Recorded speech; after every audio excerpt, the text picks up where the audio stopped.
Hello everyone, പുതിയൊരു വീഡിയോയിലേക്ക് എല്ലാവർക്കും സ്വാഗതം. അപ്പോൾ ഓപ്ഷൻ രജിസ്ട്രേഷന്റെ നോട്ടിഫിക്കേഷൻ വന്നു. അപ്പോൾ നമ്മുടെ പ്രിപ്പറേഷൻ്റെ അല്ലെങ്കിൽ നമ്മുടെ ഒരു എൻട്രൻസ് പ്രിപ്പറേഷൻ അടുത്ത സ്റ്റേജിലേക്ക് നമ്മൾ കയറാം. നമ്മൾ എക്സാം എഴുതി റിസൾട്ട് വന്നു, ഇനി ഓപ്ഷൻ രജിസ്ട്രേഷൻ ചെയ്യണം. ആ ഓപ്ഷൻസ് പ്രകാരം നമുക്ക് ഫസ്റ്റ് അലോട്ട്മെന്റ് വരും, second allotment. Normally first phase 2 phase allotment നടക്കാറ്, പിന്നീട് എന്ത് ചെയ്യുക, വേക്കൻറ്റ് അലോട്ട്മെന്റുകൾ നടത്താറുണ്ട്.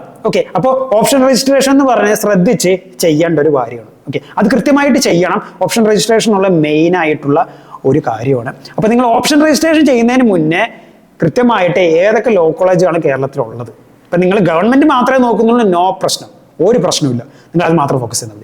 ഇനി ഗവൺമെന്റിനൊപ്പം പ്രൈവറ്റും കൂടെ നോക്കുന്ന ആൾക്കാരാണെങ്കിൽ ഏതൊക്കെ പ്രൈവറ്റ് കോളേജാണ് ഉള്ളത്, അവിടെ ഏതൊക്കെ കോഴ്സുകളാണ് പ്രൊവൈഡ് ചെയ്യുന്നത് കൃത്യമായിട്ട് നോക്കി വെക്കണം. ഓക്കെ, നോക്കി വെച്ചിട്ട് വേണം നിങ്ങൾ എന്ത് ചെയ്യുക, ഓപ്ഷൻ രജിസ്ട്രേഷൻ ചെയ്യാൻ. ചുമ്മാ പോയി ഒരു ഐഡിയ ഇല്ലാണ്ട് പോയി നിങ്ങൾ ആരും പോയി ഓപ്ഷൻ രജിസ്ട്രേഷൻ ചെയ്ത് കോളേജ് ഏതൊക്കെ കോളേജുകളാണ് ഉള്ളത്, അതുപോലെ അവിടെ ഏതൊക്കെ കോഴ്സുകളാണ് പ്രൊവൈഡ് ചെയ്യുന്നുള്ളത് ഞാൻ വീഡിയോ ചെയ്തിട്ടുണ്ട്. അതുപോലെ അതിൻ്റെ ഡീറ്റെയിൽസും കാര്യങ്ങളൊക്കെ ഞാൻ ടെലഗ്രാം ചാനലിൽ അപ്ലോഡ് ചെയ്തിട്ടുണ്ട്. നിങ്ങൾ ജസ്റ്റ് പോയി കഴിഞ്ഞാൽ നിങ്ങൾക്ക് അറിയാൻ പറ്റും ഏതൊക്കെയാണ് ഇവിടെ എന്തൊക്കെ കോഴ്സുകളാണ് ഉള്ളത്, എത്ര സീറ്റാണുള്ളത് എന്നൊക്കെ അറിയാൻ പറ്റും. അപ്പോൾ ഓപ്ഷൻ രജിസ്ട്രേഷൻ നമ്മൾ +1 ഡിഗ്രിക്കൊക്കെ അലോട്ട്മെന്റ് ചെയ്ത പോലെ തന്നെയാണ്. ഓക്കെ, കുറച്ച് വ്യത്യാസം, ബേസിക്കലി അത് തന്നെയാണ്, പക്ഷെ കുറച്ച് വ്യത്യാസങ്ങളുണ്ട്. ഓക്കെ, നമുക്കറിയാം റാങ്ക് ലിസ്റ്റിൽ കയറണമെങ്കിൽ നമ്മൾ ക്വാളിഫൈ ചെയ്യണം. ഓക്കെ, ഒരു മിനിമം മാർക്ക് ഉണ്ട്. ആ മിനിമം മാർക്ക് കിട്ടിയാൽ നമ്മൾ ക്വാളിഫൈ ചെയ്ത് നമ്മൾ റാങ്ക് ലിസ്റ്റിൽ കയറും. ആ റാങ്ക് ലിസ്റ്റിലുള്ളവരെ എന്ത് ചെയ്യുന്നുണ്ട്, എൻട്രൻസ് കമ്മീഷണർ അലോട്ട്മെന്റ് വഴിയാണ് മെറിറ്റ് സീറ്റിലേക്ക് കയറ്റിവിടുന്നത്. ഓക്കെ, എൻട്രൻസ് കമ്മീഷണർ അലോട്ട്മെന്റിലൂടെയാണ് എന്ത് ചെയ്യുന്നത്, ഈ റാങ്ക് ലിസ്റ്റിലുള്ളവരെ മെറിറ്റ് സീറ്റ് അലോട്ട് ചെയ്യുന്നത്. അപ്പോൾ മിനിമം മാർക്ക് ഉണ്ടെങ്കിൽ നമുക്ക് എന്ത് ചെയ്യില്ല, നമുക്ക് മെറിറ്റ് സീറ്റ് കിട്ടില്ല. അത്യാവശ്യം നല്ല മാർക്ക്, നല്ല റാങ്ക് ഉണ്ടെങ്കിൽ മാത്രമാണ് മെറിറ്റ് സീറ്റുകൾ കിട്ടുള്ളൂ. ഇനി മെറിറ്റ് സീറ്റുകൾ പലതരമുണ്ട്. ഗവൺമെന്റ് കോളേജിലുള്ളതെല്ലാം മെറിറ്റ് സീറ്റുകൾ, അതെല്ലാം അലോട്ട്മെന്റ് വഴിയാണ് എന്ത് ചെയ്യുന്നത്, ഫില്ല് ചെയ്ത് പോകും. അവിടെ മാനേജ്മെന്റ് കോട്ടയൊന്നുമില്ല. പ്രൈവറ്റ് കോളേജിൽ 2 തരം സീറ്റുകളുണ്ട്. പ്രൈവറ്റ് മെറിറ്റ് സീറ്റും ഉണ്ട്, പ്രൈവറ്റ് മാനേജ്മെന്റ് സീറ്റും ഉണ്ട്. ഓക്കെ, ഈ പ്രൈവറ്റ് മെറിറ്റ് സീറ്റിലേക്ക് അലോട്ട്മെന്റ് വഴി എൻട്രൻസ് കമ്മീഷണർ തന്നെയാണ് പിള്ളേരെ അലോട്ട് ചെയ്യുന്നത്. അപ്പോൾ കൃത്യമായിട്ട് നിങ്ങൾ എന്ത് ചെയ്യണം, കൃത്യമായിട്ട് നിങ്ങൾ ഇരുന്ന് ആലോചിച്ച് വേണം ഓപ്ഷൻസ് കൊടുക്കുക. ഓക്കെ, കൃത്യമായിട്ട് ഏത് കോളേജുകളാണ് ഉള്ളത് നോക്കിയിട്ട് വേണം ഓപ്ഷൻ കൊടുക്കാൻ. ഗവൺമെന്റ് കോളേജിൽ മാത്രം പഠിക്കുകയുള്ളവരുണ്ട്, ഗവൺമെന്റ് കോളേജ് മാത്രം ഓപ്ഷൻ കൊടുത്താൽ മതി, പ്രൈവറ്റ് കോളേജ് കൊടുക്കണ്ട. ഓക്കെ, അത് എന്തുകൊണ്ടാണെന്നുള്ള ഞാൻ വീഡിയോയിൽ ഞാൻ പറയുന്നുണ്ട്. ഓക്കെ, നിങ്ങൾക്ക് പഠിക്കാൻ താല്പര്യമുള്ള കോളേജുകൾ മാത്രം കൊടുത്താൽ മതി. വെറുതെ ഒരു ഭാഗ്യപരീക്ഷണം പോലെ, ലോട്ടറി എടുക്കുന്ന പോലെ അതും ഇതും കൊടുത്തേക്കരുത്. ഓക്കെ, അതെന്താണെന്ന് ഞാൻ വീഡിയോയിൽ ഞാൻ പറയാം. ഇനി എങ്ങനെ ഓപ്ഷൻ രജിസ്റ്റർ ചെയ്യാം, ഓപ്ഷൻ രജിസ്റ്റർ ചെയ്യുക എന്ന് പറഞ്ഞാൽ വളരെ എളുപ്പമായിട്ടുള്ള കാര്യം. നിങ്ങളുടെ അപ്ലിക്കേഷൻ നമ്പറും പാസ്വേഡും അടിച്ച് നിങ്ങളുടെ കാൻഡിഡേറ്റ് പോർട്ടലിൽ കയറുക. കാൻഡിഡേറ്റ് പോർട്ടലിൽ കയറി കഴിഞ്ഞാൽ അവിടെ നിങ്ങളുടെ ഓപ്ഷൻ രജിസ്ട്രേഷൻ ലിങ്ക് വന്ന് കിടക്കണ്ടോ. ഓപ്ഷൻ രജിസ്ട്രേഷൻ ലിങ്കിൽ ക്ലിക്ക് ചെയ്യുക. അതിൽ നമുക്ക് ഓപ്ഷൻ രജിസ്ട്രേഷൻ ചെയ്യണമെങ്കിൽ ഒരു രജിസ്ട്രേഷൻ ഫീ ഉണ്ട്, അത് നോട്ടിഫിക്കേഷനിൽ പറയുന്നുണ്ട്. ആ രജിസ്ട്രേഷൻ ഫീ അടയ്ക്കുക. അപ്പോൾ ആദ്യത്തെ സ്റ്റെപ്പ് എന്ന് പറയുന്നത് ഓപ്ഷൻ രജിസ്ട്രേഷൻ ലിങ്കിൽ ക്ലിക്ക് ചെയ്യുക. സെക്കൻഡ് സ്റ്റെപ്പ് എന്ന് പറയുന്നത് ആ ഓപ്ഷൻ രജിസ്ട്രേഷൻ ഫീ പേയ്മെന്റ് ചെയ്യുക, ഓൺലൈനായിട്ട് പേയ്മെന്റ് ചെയ്യുക. അത് പേയ്മെന്റ് ചെയ്യുക. അത് പേയ്മെന്റ് ചെയ്തതിന് ശേഷം നമ്മൾ എന്ത് ചെയ്യുക, ഓപ്ഷൻസ് രജിസ്റ്റർ ചെയ്യുക. ഏതൊക്കെ കോളേജുകളാണ് വേണ്ടത്. ഇപ്പോൾ 5 ഇയറിനാണെങ്കിൽ ഡിഫറെന്റ് കോമ്പിനേഷൻസ് ഉണ്ട്. BLLB ഉണ്ട്, BCom LLB ഉണ്ട്, BBLLB ഉണ്ട്. അതൊക്കെ കൃത്യമായിട്ട് സെലക്ട് ചെയ്യുക. ആ ഓപ്ഷൻസ് നമ്മൾ സെലക്ട് ചെയ്തതിന് ശേഷം കൃത്യമായിട്ട് സേവ് ചെയ്യാൻ മറക്കരുത്. സേവ് ചെയ്തതിന് ശേഷം ഫൈനൽ പ്രിന്റ് ഔട്ട് എടുക്കുക. ഓക്കെ, ഇത്രയും കഴിഞ്ഞാൽ ഓപ്ഷൻ രജിസ്ട്രേഷൻ കഴിഞ്ഞു. ഇനി എന്ത് ചെയ്യുക, ഫസ്റ്റ് ഫേസ് അലോട്ട്മെന്റിന് വേണ്ടി എന്ത് ചെയ്യുക, വെയിറ്റ് ചെയ്യാം. ഓക്കെ, ഓപ്ഷൻ രജിസ്ട്രേഷൻ കഴിഞ്ഞാൽ ഫസ്റ്റ് ഫേസ് അലോട്ട്മെന്റ് ക്ഷമയോടെ നിങ്ങൾ എന്ത് ചെയ്യുക, വെയിറ്റ് ചെയ്യുക. ഇടയ്ക്കിടയ്ക്ക് മറ്റേ നമ്മുടെ ഒഫീഷ്യൽ സൈറ്റൊക്കെ എടുത്ത് നോക്കുക. പിന്നെ അതുപോലെ അപ്ഡേറ്റ്സ് എല്ലാം ഞാൻ എൻ്റെ ടെലഗ്രാം ചാനലിലൂടെയും യൂട്യൂബ് ചാനലിലൂടെയും ഇൻസ്റ്റാഗ്രാം ചാനലിലൂടെ ഒക്കെ ഞാൻ കൊടുക്കുന്നുണ്ട്. അതിൻ്റെ ഡീറ്റെയിൽസ് എല്ലാം ഞാൻ ഡിസ്ക്രിപ്ഷൻ കൊടുത്തിട്ടുണ്ട്. നിങ്ങൾ അത് ഫോളോ ചെയ്ത് വെക്കുക. പ്രത്യേകിച്ച് ടെലഗ്രാം ചാനലിലൂടെ കണ്ടിന്യൂസ് അപ്ഡേഷൻസ് ഞാൻ കൊടുക്കുന്നുണ്ട്.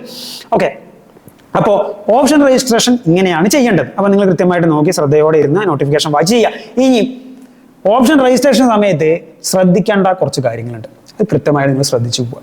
അത് ശ്രദ്ധിച്ചില്ലെങ്കിൽ നിങ്ങൾ നല്ല ചിമിട്ടം പണി കിട്ടും. ഓക്കെ, അപ്പോൾ എന്തൊക്കെയാണ് ശ്രദ്ധിക്കേണ്ട കാര്യങ്ങൾ എന്നുള്ളത്, നമുക്ക് വേണ്ട കോളേജ് മാത്രം ഓപ്ഷൻ കൊടുത്താൽ മതി.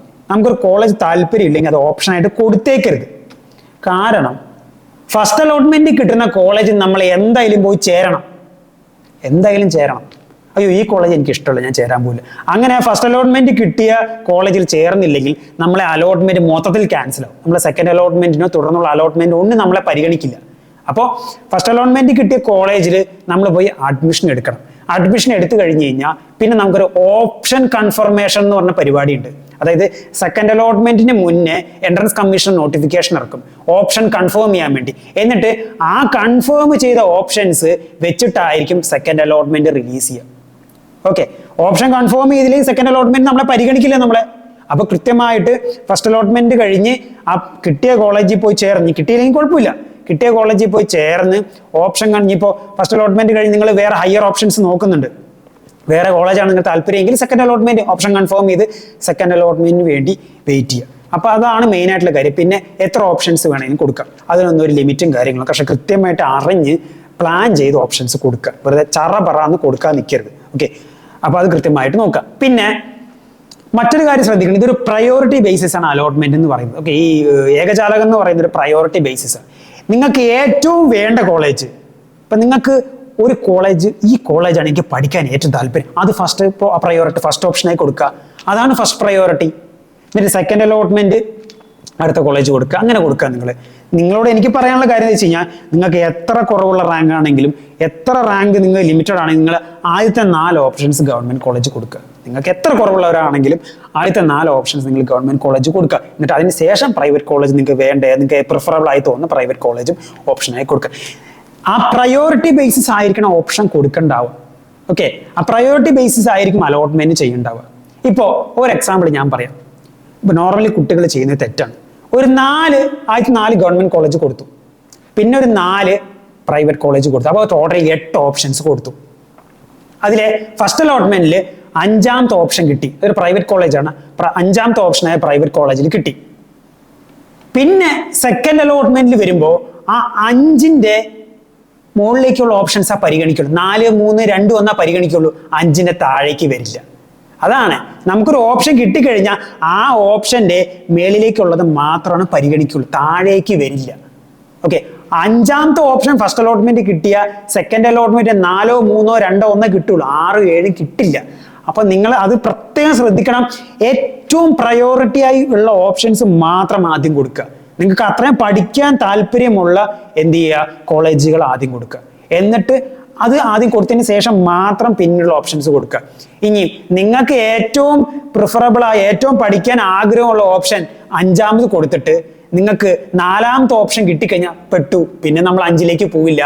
4 കഴിഞ്ഞാൽ പിന്നെ 3, 2, 1ലേക്കേ പോവുള്ളൂ. അപ്പോൾ പ്രയോറിറ്റി ബേസ് ചെയ്തിട്ടാണ് അലോട്ട്മെന്റ് നടത്തുക. അപ്പോൾ നിങ്ങൾ ശ്രദ്ധിക്കേണ്ട കാര്യം വെച്ചാൽ ഏറ്റവും വേണ്ട കോളേജുകൾ, നിങ്ങൾക്ക് അത്രയും പഠിക്കാൻ ആഗ്രഹമുള്ള കോളേജുകൾക്ക് 1, 2, 3, 4 കൊടുക്കുക. ഞാൻ പറയുന്നത് വെച്ച് കഴിഞ്ഞാൽ, നിങ്ങൾ എത്ര കുറവുള്ള റാങ്കുകളെ ആദ്യത്തെ 4 റാങ്കുകൾ എന്ത് ചെയ്യുക, ഗവൺമെന്റ് ആദ്യത്തെ നാളത്തെ 4 ഓപ്ഷൻസ് ഗവൺമെന്റ് കോളേജ് കൊടുക്കുക.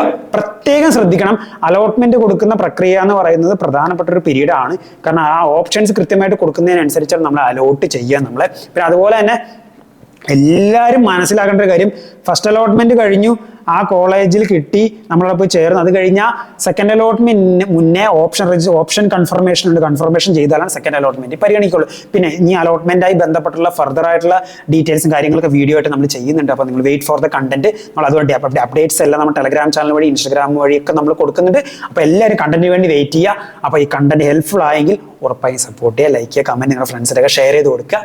Thank you.